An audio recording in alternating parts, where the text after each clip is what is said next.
Selamat siang untuk Bapak, Kakak, dan teman-teman sekalian. Kami dari kelompok 10 ingin mempresentasikan hasil diskusi kami yaitu meja portable. Tetapi sebelum melanjutkannya ke materi, ada baiknya kami memperkenalkan kelompok kami masing-masing.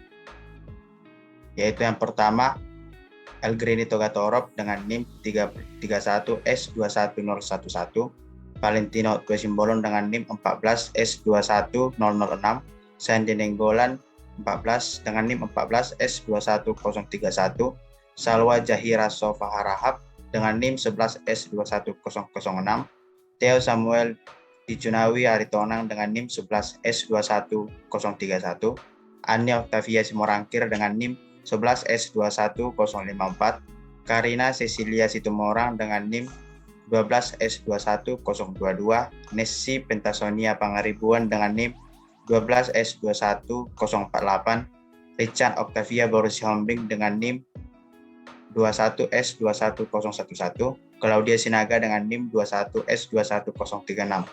Demikian perkenalan singkat dari kelompok kami. Sekarang kita masuk ke materi, yaitu bab pertama, Identification of Need. Produk yang menjadi rancangan pada penelitian ini adalah meja belajar lipat.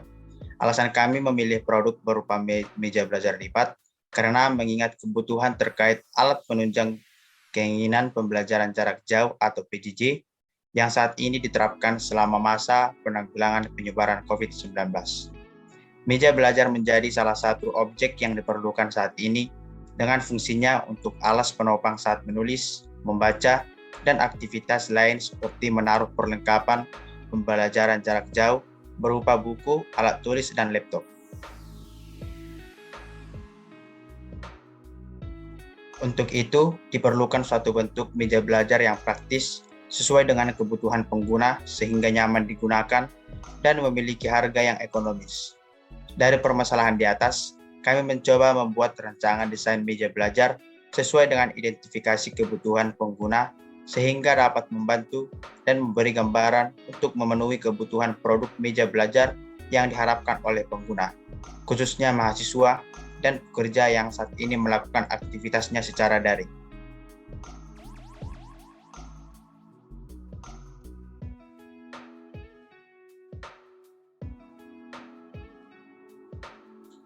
Untuk bab 2 yaitu conceptual design. Conceptual design merupakan tahap awal dalam mendesain sebuah sistem. Output dari tahap ini adalah perkiraan sebuah sketsa sistem. Conceptual design dimulai dengan menentukan kebutuhan dan spesifikasi sistem yang dibutuhkan oleh konsumen, di mana tujuan tahap conceptual design adalah menghasilkan beberapa sistem konseptual alternatif yang telah diidentifikasi selama analisis sistem. Conceptual design pada sebuah sistem saat menentukan arah bagi proyek sistem karena akan mengembangkan konsep desain sistem yang lebih terperinci. Berdasarkan identifikasi kebutuhan, dilakukan analisis mengenai produk apa yang menjadi kebutuhan mahasiswa selama pembelajaran jarak jauh. Melalui conceptual design, maka perkiraan konsep sistem yang akan kami kembangkan adalah sebuah meja portable. Persyaratan sistem meja portable yang akan kami buat yaitu meja tersebut dapat dilipat sehingga tidak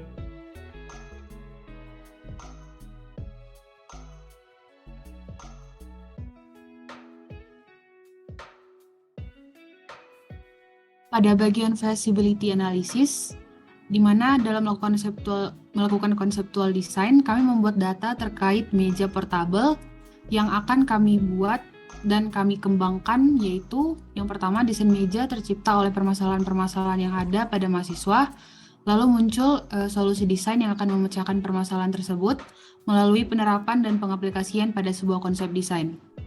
Berikutnya, desain model multifungsinya didesain yaitu meja belajar yang dipadukan dengan tempat penyimpanan alat tulis, penyangga handphone pada meja sebelah kiri, dan slot untuk tempat minum yang terdapat di bagian sudut meja. Yang selanjutnya adalah bahan yang cocok digunakan dalam pembuatan meja ini adalah material kayu yang kuat yang berbentuk persegi panjang. Pada bagian sistem requirement, meja belajar yang kami rancang menggunakan standar ergonomik berukuran yang ukurannya dapat sesuai dengan postur tubuh orang dewasa Indonesia. Meja ini dirancang agar dapat menopang sebuah laptop, buku-buku yang digunakan saat perkuliahan, alat tulis, serta sebuah botol minum dengan konsep desain yang telah dirancang. Meja juga mudah dipindahkan saat mahasiswa hendak pindah tempat belajar untuk suasana belajar yang lebih nyaman, serta tidak membutuhkan banyak ruang saat ingin disimpan. Bagian ketiga adalah technical performance measure. Untuk technical performance measure dari desain meja portable yang akan kami buat, diperkirakan memiliki ukuran 75 x 40 cm dengan tinggi 25 cm, sehingga meja portable tersebut memiliki bentuk yang standar dan cocok digunakan oleh mahasiswa. Namun dalam miniatur meja yang kami buat, kami membuat meja dengan ukuran 20 x 40 cm dengan tinggi 20 cm.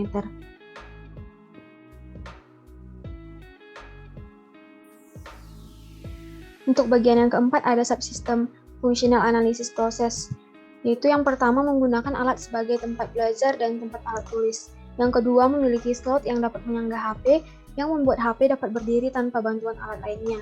Yang ketiga, terdapat lubang yang seukuran dengan diameter botol minum yang dapat membuat botol minum tidak mudah terjatuh.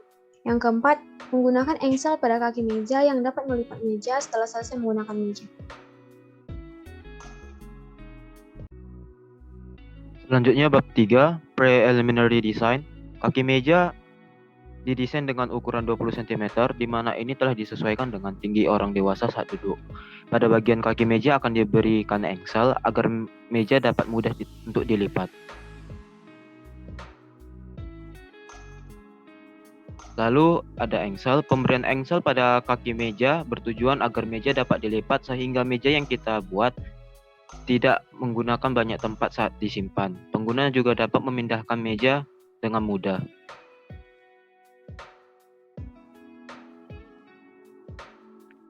Lalu, stacker. Meja yang kami buat menggunakan stacker di bagian bawah meja. Hal ini dibuat karena saat belajar kita sering sekali kesulitan saat HP atau laptop telah kehabisan baterai. Jadi dengan ini diharapkan pengguna dapat memakainya saat belajar tanpa harus berpindah tempat belajar yang berdekatan dengan colokan. Selanjutnya yaitu penyangga HP. Penyangga HP dibuat agar HP dapat diletakkan dengan rapi sehingga proses belajar dapat belajar dengan baik ketika HP harus memberi hotspot pada laptop. Dan yang terakhir, penyangga botol minum. Pemberian penyangga botol minum bertujuan agar saat kita meletakkan botol minum, air minum kita tidak tumpah. Karena jika itu terjadi, dapat merusak laptop atau buku-buku di sekitarnya. Material yang digunakan. Adapun beberapa material yang digunakan yaitu yang pertama, bagian kaki meja. Pada bagian kaki meja, kami menggunakan kayu palet dengan panjang 25 cm.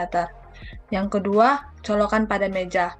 Pada kolong meja terdapat sebuah colokan yang terbuat dari plastik yang berfungsi untuk mencarger handphone dan laptop.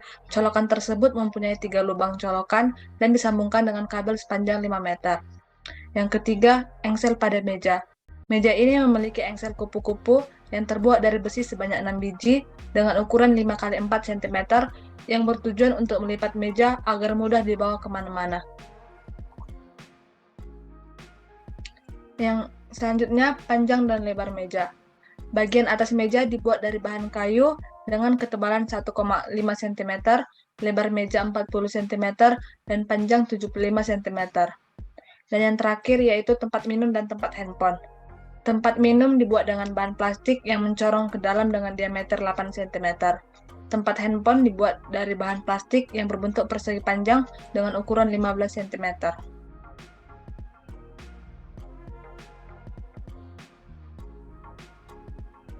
Yang selanjutnya, construction atau produksi. Yang pertama, pembuatan kaki meja. Kaki meja terbuat dari kayu dengan panjang 20 cm dan lebar 14 cm. Untuk pembuatan satu bagian kaki disusun dari kayu yang dibentuk dari 2 bagian kayu dengan panjang 20 cm dan tebal kayu 5 cm sebanyak 2 buah. 2 bagian kayu ini digunakan untuk memperoleh tinggi meja berukuran 20 cm. Selanjutnya, untuk mendapatkan lebar kaki meja, digunakan 2 bagian kayu yang dibentuk dari panjang 14 cm dan tebal kayu 5 cm. Yang selanjutnya, pembuatan bagian atas meja. Bagian atas meja ini dibuat dari kayu dengan ukuran 20 cm dan panjang 40 cm. Selanjutnya, pembuatan bagian penyangga botol minum. Pada bagian atas meja dibentuk sebuah lubang dengan diameter 6,5 cm, di mana pengguna dapat meletakkan gelas atau botol minumnya di dalam lubang sehingga tidak mudah terjatuh, dengan ukuran gelas atau botol minum yang digunakan 6,5 cm. Selanjutnya, pembuatan bagian colokan pada bagian bawah meja. Pembuatan bagian colokan ini dibuat dengan menempelkan steker pada bagian bawah meja dengan tujuan agar pengguna meja dapat dengan mudah mencarger HP atau laptop saat melakukan kegiatan belajar.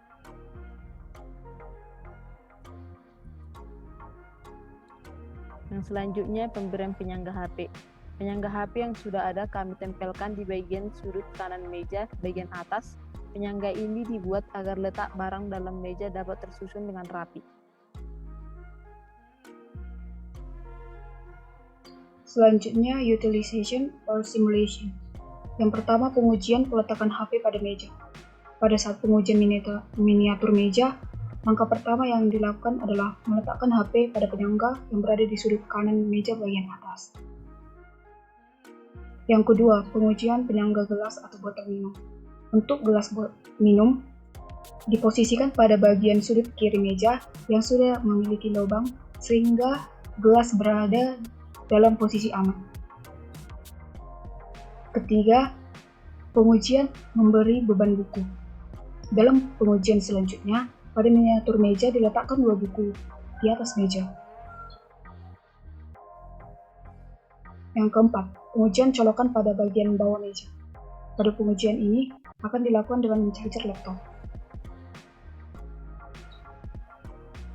Dan yang terakhir, pengujian memposisikan laptop di atas meja. Pada pengujian ini, dapat dilihat bahwa miniatur dapat menampung laptop dan meja sekaligus, dan buku sekaligus. Disposal and maintenance and support. Adapun beberapa cara yang dapat dilakukan untuk merawat dan memperbaiki meja, selalu menjaga meja agar tetap kering dan terhindar dari debu. Air merupakan penyebab utama terjadinya pembusukan pada kayu. Air dapat menyebabkan bakteri jamur tumbuh pada kayu dan akan menyebabkan pembusukan terjadi lebih cepat. Maka disarankan untuk menjaga meja agar terhindar dari air. Untuk tahap pembersihan meja dapat dilakukan menggunakan putih terpolis yang beredar di pasaran dan menghindari penggunaan air untuk membersihkan meja. Menjauhkan meja dari paparan cahaya matahari secara langsung dapat meletakkan meja di dalam ruang bersuhu normal. Paparan cahaya matahari dapat membuat meja kayu menjadi kusam dan menyebabkan warna meja memudar. Suhu ruangan yang terlalu panas dapat menyebabkan lapisan minyak pada kayu cepat mengering. Sedangkan kayu yang terlalu dingin dapat mempercepat proses oksidasi dan menyebabkan suhu meja menjadi lembab dan menimbulkan jamur. Maka disarankan agar meja terhindar dari paparan cahaya matahari secara langsung.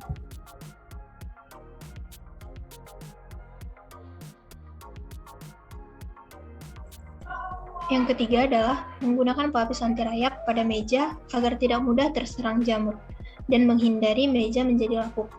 Rayap dapat memakan meja yang terbuat dari kayu hingga habis hanya dalam beberapa bulan saja. Untuk menghindari hal tersebut, maka meja dapat dilapisi dengan solar dan dibiarkan hingga beberapa hari untuk mencegah meja dari rayap maupun serangga. Dan yang terakhir adalah selalu melakukan perawatan meja secara bertahap. Salah satu cara untuk menjaga meja kayu tetap awet adalah mengusahakan untuk tidak menyeret meja ketika dipindahkan dan melakukan perawatan meja secara berkala. Demikian presentasi dari kelompok kami. Jika ada kesalahan, kami mohon maaf. Terima kasih.